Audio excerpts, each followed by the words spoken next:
रात के करीब 10 बजे थे जब मैं शहर से अपने गांव के लिए बस पकड़ने निकला। मेरा दिल थोड़ा बेचैन था क्योंकि मुझे पता था कि रात की बस यात्रा में कुछ अनजानी चीजें हो सकती हैं। लेकिन मैंने यह सोचकर खुद को शांत किया कि यह सब महज मेरे दिमाग की उपज हो सकती है। बस स्टैंड पहुंचा तो देखा कि वहां कुछ ही लोग खड़े थे। टिकट काउंटर पर एक बूढ़ा आदमी बैठा था जो एक पुरानी लैंप की रोशनी में टिकट काट रहा था। मैंने उसकी ओर बढ़कर टिकट लिया और पास की चाय की टपरी पर जाकर चाय पीने लगा। चाय की टपरी भी थोड़ी पुरानी और धूल भरी थी। वहां बैठे हुए मैंने सोचा कि यहां की हर चीज में एक अजीब सा रहस्य है। जैसे ही बस आई, मैंने अपना सामान उठाया और बस में चढ़ गया। बस में बहुत कम लोग थे, ज्यादातर सीटें खाली थीं। मैंने खिड़की के पास की एक सीट चुनी और बैठ गया। बस धीरे धीरे चलने लगी और मेरी आंखें बाहर के अंधेरे में खो गईं। अचानक मेरी नजर एक बूढ़ी औरत पर पड़ी जो बस के सबसे पीछे की सीट पर अकेली बैठी थी। उसके चेहरे पर एक अजीब सा डरावना भाव था। मैंने सोचा कि शायद ये मेरी कल्पना है और दूसरी तरफ देखने लगा। बस शहर से निकलकर गांव की ओर बढ़ रही थी। रास्ते में हल्की बारिश शुरू हो गई और मौसम और भी रहस्यमय हो गया। अचानक बस एक चाय की टपरी पर रुकी। ड्राइवर और कुछ यात्री उतरकर चाय पीने चले गए। मैंने भी सोचा कि चलो चाय पी ली जाए, शायद मन थोड़ा शांत हो जाए। चाय की टपरी के पास ही एक पुराना बस स्टैंड था। वहां एक टिकट काउंटर था जो सुनसान और धूल भरा था। मैं चाय पीते हुए उस काउंटर की तरफ देख रहा था। तभी अचानक मुझे काउंटर के पास एक परछाई दिखाई दी। मैंने ध्यान से देखा तो वह वही पुरानी महिला थी जो बस में बैठी थी। मेरे रोंगटे खड़े हो गए। मैंने अपने दोस्तों को बुलाने की कोशिश की, लेकिन किसी ने मेरी बात नहीं सुनी। सब चाय पीने और बातें करने में लगे हुए थे। हम वापस बस में बैठ गए और ड्राइवर ने बस स्टार्ट की। अब हमें एक पेट्रोल पंप पर रुकना था। वहां भी कुछ अजीब सा महसूस हो रहा था। पेट्रोल पंप पर कोई भी नहीं था सिवाय उस बूढ़ी औरत के। वह फिर से वहां खड़ी थी और इस बार वह मुस्कुरा रही थी। मेरी हिम्मत जवाब दे रही थी। आखिरकार बस ने एक ढाबे पर रुकने का निर्णय लिया। ढाबा भी वीरान और अजीब था। जैसे ही हम ढाबे के अंदर गए, वहां की लाइट्स झपकने लगी और अचानक सब अंधेरा हो गया। मुझे उस बूढ़ी औरत की हंसी सुनाई दी। मैं समझ नहीं पा रहा था कि क्या करूं। अचानक ढाबे के मालिक ने बताया कि कई साल पहले एक बूढ़ी औरत की बस हादसे में मौत हो गई थी और तब से उसकी आत्मा इस रास्ते पर भटकती रहती है। सब लोग डर के मारे चुप हो गए। तभी ढाबे की लाइट्स फिर से जल उठी और वह बूढ़ी औरत गायब हो गई। हम सब वापस बस में चुपचाप बैठ गए और जल्दी से अपने गंतव्य की ओर रवाना हो गए। बस में सन्नाटा छाया हुआ था। सभी यात्री अपने अपने विचारों में डूबे हुए थे। मैंने खिड़की से बाहर देखने की कोशिश की, लेकिन अंधेरा इतना घना था कि कुछ भी साफ नहीं दिख रहा था। मेरे मन में लगातार उस बूढ़ी औरत की छवि घूम रही थी। आखिर वह औरत कौन थी और हर जगह कैसे पहुंच रही थी? जैसे जैसे बस आगे बढ़ती गई, मेरी बेचैनी बढ़ती जा रही थी। मैंने अपने बगल में बैठे व्यक्ति से बात करने की कोशिश की। वह एक बुजुर्ग आदमी था और उसकी आंखों में एक अजीब सी चमक थी। मैंने उससे पूछा, आपने उस बूढ़ी औरत को देखा? वह आदमी थोड़ा हिचकिचाया और फिर बोला, हां, मैंने उसे देखा। वह औरत इस रास्ते पर हमेशा दिखती है। पहले तो मैंने सोचा कि यह महज एक भ्रम है, लेकिन अब मुझे यकीन हो गया है कि यह सच है। मैंने उसकी बातें सुनकर और भी डरा हुआ महसूस किया। क्या आप जानते हैं कि वह कौन है? मैंने पूछा। हां, वह आदमी बोला, कई साल पहले इस बस के एक हादसे में उसकी मौत हो गई थी। वह उस समय भी इसी बस में यात्रा कर रही थी। उसकी आत्मा अब भी इस बस और इस रास्ते पर भटकती रहती है। यह सुनकर मेरे शरीर में सिहरन दौड़ गई। मैं सोच रहा था कि आखिर इस यात्रा का अंत कैसे होगा। बस धीमी हो गई और ड्राइवर ने बताया कि आगे एक और ढाबा है जहां हम थोड़ी देर रुकेंगे। ढाबा अजीब था, जैसे कि समय ने उसे भुला दिया हो। वहां सिर्फ एक बुजुर्ग औरत बैठी थी जो हमारे आने का इंतजार कर रही थी। उसकी आंखों में भी वही डरावनी चमक थी जो मैंने उस भूतिया औरत में देखी थी। उसने हम सबका स्वागत किया और हमें अंदर आने को कहा। ढाबे के अंदर जाते ही मुझे एक ठंडक का एहसास हुआ, जैसे किसी ने मुझे बर्फ की झील में धकेल दिया हो। अचानक ढाबे की बत्तियां फिर से झपकने लगीं और अंधेरा छा गया। इस बार हम सबने एक साथ उस बूढ़ी औरत को देखा। वह धीरे धीरे हमारी ओर बढ़ रही थी।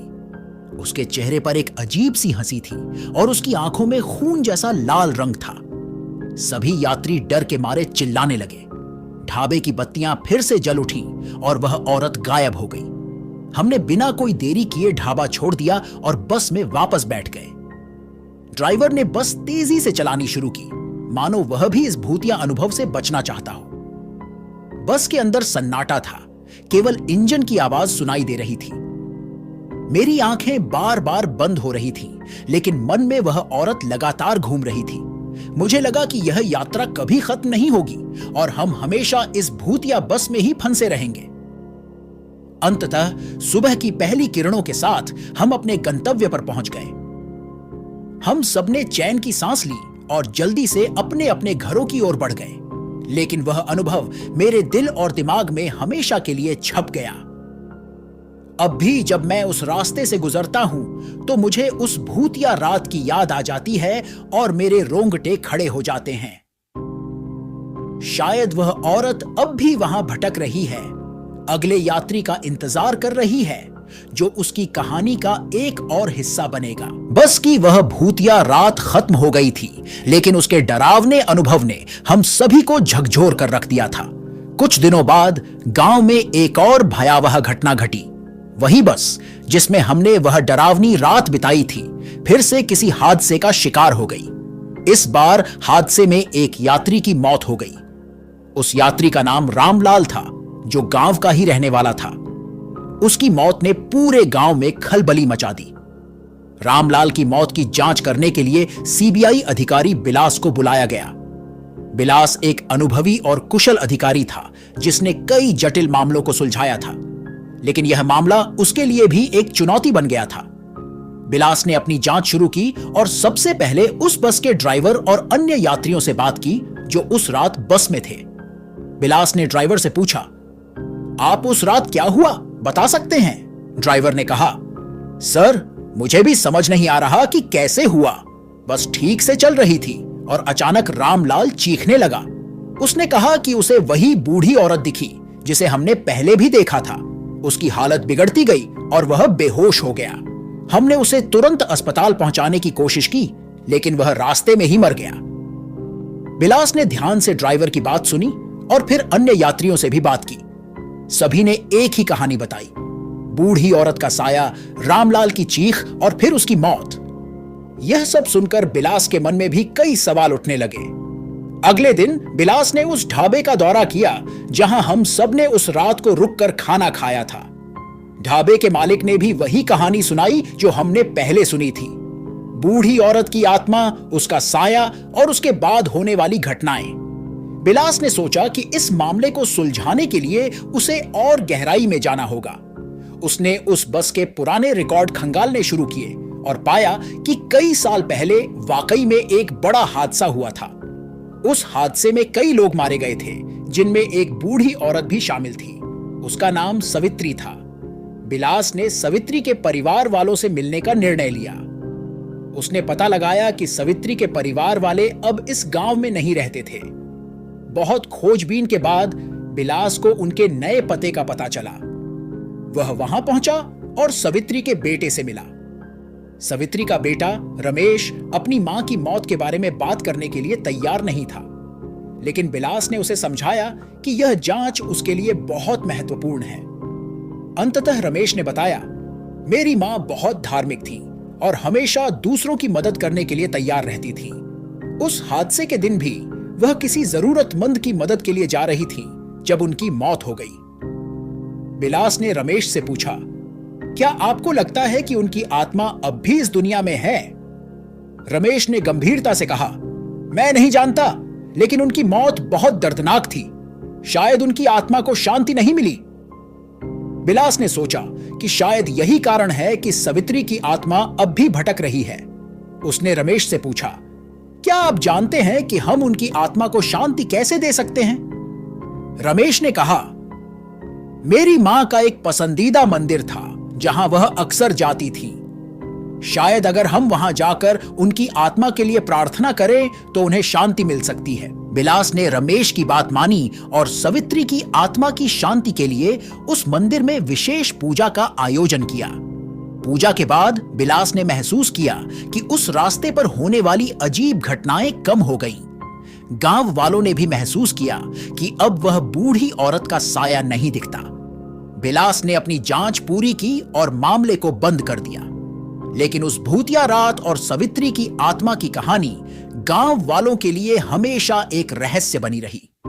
यह घटना हमें याद दिलाती है कि कभी-कभी कुछ रहस्य हमारे समझ के परे होते हैं और हमें उन्हें समझने के लिए दिल और दिमाग दोनों का इस्तेमाल करना पड़ता है। दोस्तों, अगर वीडियो अच्छा लगा हो तो लाइक, शेयर और आप कहां से देख रहे हो कमेंट में बताना। ऐसे ही वीडियो के लिए चैनल को सब्सक्राइब कर देना। अगर आप लोगों को गेमिंग वीडियो देखना पसंद है तो हमारे चैनल प्ले ऑन घोस्टर को सब्सक्राइब कर सकते हैं। लिंक डिस्क्रिप्शन में है।